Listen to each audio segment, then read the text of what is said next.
Hello everyone, welcome to the another episode to crack JEE Main and NEET.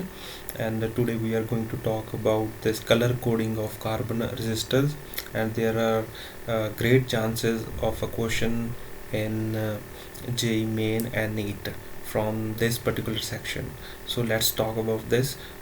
शुरू करते हैं video कि इनको कैसे हम क्रैक करते हैं और इसके रिलेटेड क्वेश्चन कैसे आ सकते हैं. ठीक है, I will talk about every possible question from this section.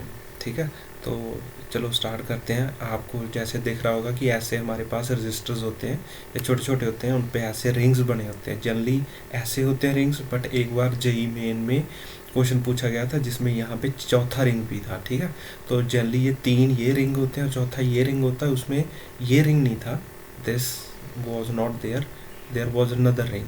तो मैं उसके बारे में बताऊंगा. पहले इस सिंपल के बारे में बात करते हैं कि इसको कैसे क्रैक करते हैं. ठीक है, तो हमारे पास ऐसे कलर्स को क्रैक करने के लिए एक सिंपल सा हमने मेथड चूज़ किया हुआ है. ठीक है, उसे हम लिखते हैं ऐसे, let's say B Roy, ROY Roy. ठीक है, BB Roy great boy, BB Roy G great boy, very good wife. ठीक है, every colour every word has a meaning and this color represents the figure 0, and this is 1 2 3. This yellow is 4 5 6. This is 6 7 8 9. अब इनके क्या मतलब है वो हम लिख लेते हैं एक बार. This starts from black, this is black. याद रखना ये ब्लैकिश कलर से स्टार्ट होता है, ब्लैक, और यहाँ पे ब्राउन. अब कंफ्यूजन ये रहती है कि B stands for black, B stands for brown and B stands for blue.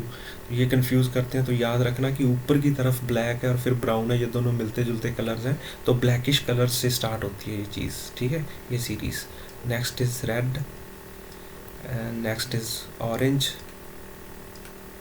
Another one is yellow. Then we have green color, green, and then we have blue, this is green, and we have violet color. Another color is, now confusion can be G and G. This is green, this is gray color, and अब ऐसा मानिए कि down the line यहाँ पे थोड़े light colours हैं, green and white. ऊपर की तरफ जो है वो डार्क कलर्स हैं. ठीक है, तो ब्लैक से स्टार्ट होता है, वाइट तक जाता है. अब इनको कैसे क्रैक करते हैं, लेट्स सी. ये जो यहाँ पे ऑरेंज कलर दिख रहा है, तो ऑरेंज कलर का जो रिप्रेजेंटेटिव फिगर है that is 3. So this is 3. उसके बाद ये है blue stands for 6. This is red stands for 2. तो उसे हम लिखते हैं, इट्स रिटन लाइक दिस. इसे अगर आप x मान लेंगे and assume this is y and this is z, तो इसका जो फॉर्मूला होता है that is x y into 10 raised to power z. This will be equals to 3 6 into 10 raised to power 2. Okay, ये समझ आ गया. अब ये जो लास्ट बच गया इसका क्या, इसके लिए वी हैव अनदर थिंग. ये जो चीज़ है this gives us the accuracy, और वी कैन से टॉलरेंस, और we can say error in this reading. इस रीडिंग में कितना एरर है वो ये लास्ट रिंग बताता है. तो ये जो लास्ट रिंग है वो क्या बताता है उसके बारे में भी हम देखते हैं. दिस लास्ट रिंग, ठीक है, लास्ट रिंग हमें क्या बताता है इस केस में वो लास्ट रिंग बताता है कि अगर यहाँ पे गोल्डन कलर हो, तो ये बताता है कि इस पूरी रीडिंग में 5% का एरर है. अगर यहाँ पे मान लीजिए सिल्वर कलर है, if we have a silver colour here, it means I have a error of 10%। मतलब ये 5% का प्लस माइनस हो सकता है, प्लस माइनस है 5% का, 10% का प्लस माइनस है इस रीडिंग में। और अगर यहाँ पे कोई रिंग ना हो, नो कलर, इसका मतलब ये बहुत ख़राब है, इसका मतलब है ये 20% का प्लस माइनस है इस केस में। ठीक है, तो यहाँ पे we have this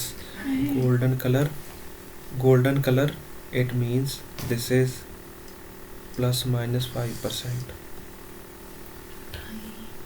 we have 5% error. अब मान लीजिए मेरे पास एक और रजिस्टर है जिसमें ऐसे 4 रिंग्स हैं, जो वो एरर वाला रिंग है वो नहीं है इसमें। ठीक है, suppose there is no error representing ring, ना सिल्वर है, ना यहाँ पे गोल्डन है, कुछ नहीं है। ठीक है, तो अगर आपको यहाँ पे इसको क्रैक करना है तो हम इसको कैसे करेंगे, जैसे मान लीजिए येलो है, येलो रिप्रेजेंट्स 4, तो यहाँ पे 4 आ गया, यहाँ पे आ गया 4, एक मिनट, ये आ गया 4, दिस इज़ 4। और ये जो ऑरेंज है, ऑरेंज रिप्रेजेंट्स 3, और ये आ गया 3। और ये जो ग्रीन है, ग्रीन रिप्रेजेंट्स 5, और ये जो रेड है, रेड रिप्रेजेंट्स 2। ठीक है, और मान लेते हैं कि यहाँ पे नो रिंग वाला हम यूज़ कर लेंगे, तो ये इसकी रेजिस्टेंस है कितनी, this is 4 3 5 into 10⁻², plus minus, अगर हम माने कि कोई रिंग नहीं है तो we have 20% error in the reading. तो घबराना नहीं है सब। एक बार 2021 में एक क्वेश्चन आया था जिसमें ये 4 रिंग्स ऐसे थे और बच्चों को पता ही नहीं चला कि लास्ट रिंग था जो 4th ring, that should be either it should be a silver one और गोल्ड और नो रिंग, बट यहाँ पे तो एक कलर्ड रिंग दे दिया। तो घबराना नहीं है उस केस में भी, इट्स वेरी इजी, तो आप उसको ऐसे क्रैक कर सकते हो। ठीक है, तो पहली 3 फिगर्स हम लेंगे, एंड ये जो लास्ट है 2, ये 2 है, इसको 10 की पावर लिख देंगे और ये मेरे पास ऐसे आ जाएगा। होप आपको ये चीज़ समझ आई होगी। अब इस पे एक प्रीवियस ईयर क्वेश्चन देखते हैं। जैसे मान लीजिए ये है, the Wheatstone bridge shown in the figure here gets balanced when the carbon resistor used as R1 has color code of orange, red and brown। ये R1 है, इसकी रेजिस्टेंस पहले हम क्या कैलकुलेट करते हैं, this is orange, red and brown, and now orange represents 3 and we have red represents 232 into 10⁻, and this is brown stands for 1, तो यहाँ पे ये आ गया। तो इसका मतलब है कि ये 320 ओम का रेजिस्टेंस है ये, this it means R1 is 320 ohms। अब बोला गया आगे,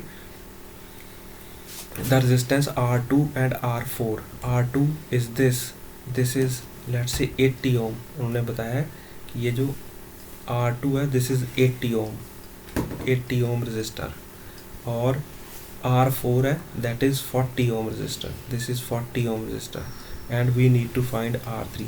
अब हमने लास्ट वीडियो में देखा था कि इसको कैसे बैलेंस करते हैं। if R1 into R4 is equals to R2 into R3, तो ये बैलेंस्ड हो जाता है। तो उन्होंने बोला कि this is a balanced Wheatstone bridge. तो R1 की वैल्यू है 320, R4 की वैल्यू है मेरे पास 40, R3 की वैल्यू है मेरे पास R2 की value 80, and R3 we need to find this R3। 40 80 दो बार मारा, 2 को 320 से डिवाइड करोगे तो 160 इज़ R3। अब 160 को वापस आपको कलर कोड में बताना है। तो ये पहला जो अक्षर है this is 1, and this 1 is represented by brown, तो पहला अक्षर होना चाहिए brown. Second is 6 is represented by blue, तो दूसरा अक्षर होना चाहिए ब्लू, इंटू 10⁻1। ठीक है, तो 1 is again represented by brown. ठीक है, तो जो मेरा आंसर आएगा वो कौन सा होगा, ब्राउन ब्लू ब्राउन, तो this is the answer, brown blue brown. ठीक है, तो दिस इज़ माई आंसर। तो this is an important topic, बहुत इंपॉर्टेंट है, बहुत ईजी है, इसमें से क्वेश्चन आने के बहुत चांसेस रहते हैं। 2021 की जो जेई मेन था उसमें हर एक शिफ्ट में इसके क्वेश्चन आए थे, तो आपको इस पे ध्यान देना चाहिए, ठीक है। Thank you.